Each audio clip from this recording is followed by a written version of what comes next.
Just this past Friday, Tim Kilduff, giving the words of remembrance at his father's funeral. Many of you were there in the church, standing in the moment, ended his remarks by noting that Father's Day was soon approaching.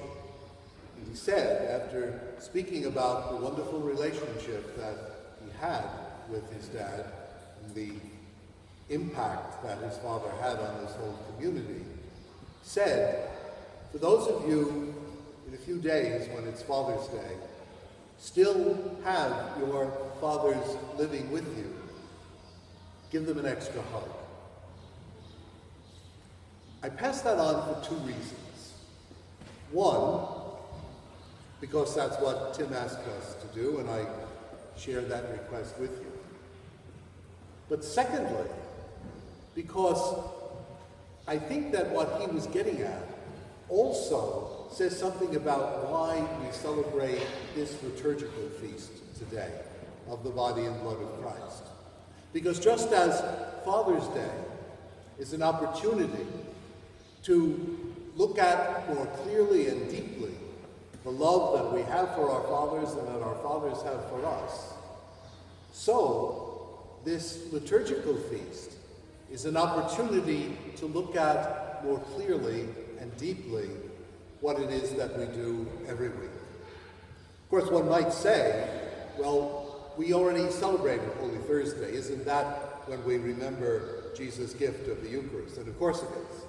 And for that reason, for more than 1,000 years, this feast was not celebrated in the church. But there's still a value, I think, in doing it, because there is always the danger that we take for granted what an incredible gift this is. In several ways. It's a gift of intimacy. Intimacy of God with us. I mean, that's beyond our imagination.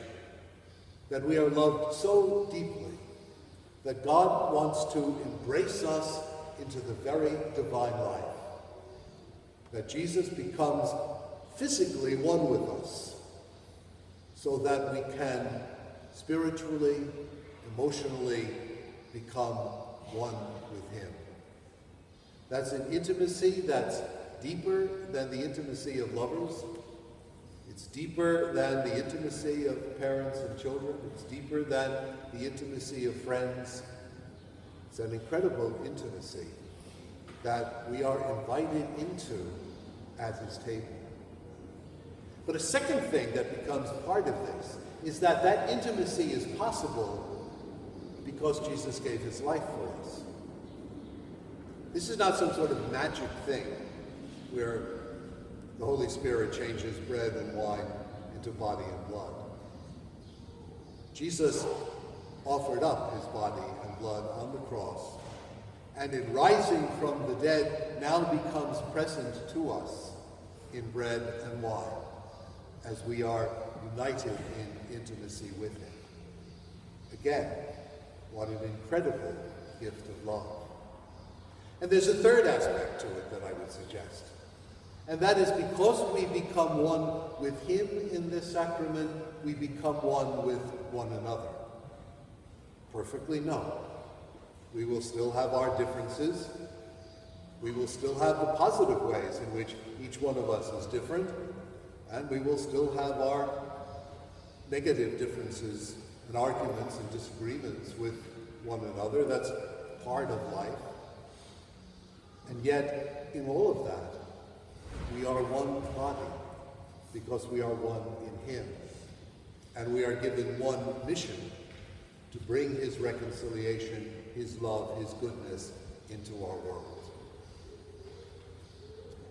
So you know, it's a great thing that the three of you are being brought into. The love of Jesus so deep for you that he shares with you this incredible sacrament, that you now have the opportunity every week of coming to his table and sharing that sacrament together, as we all do. We need this feast, I think. because that intimacy is so profound that it's too easy for us to take it for granted.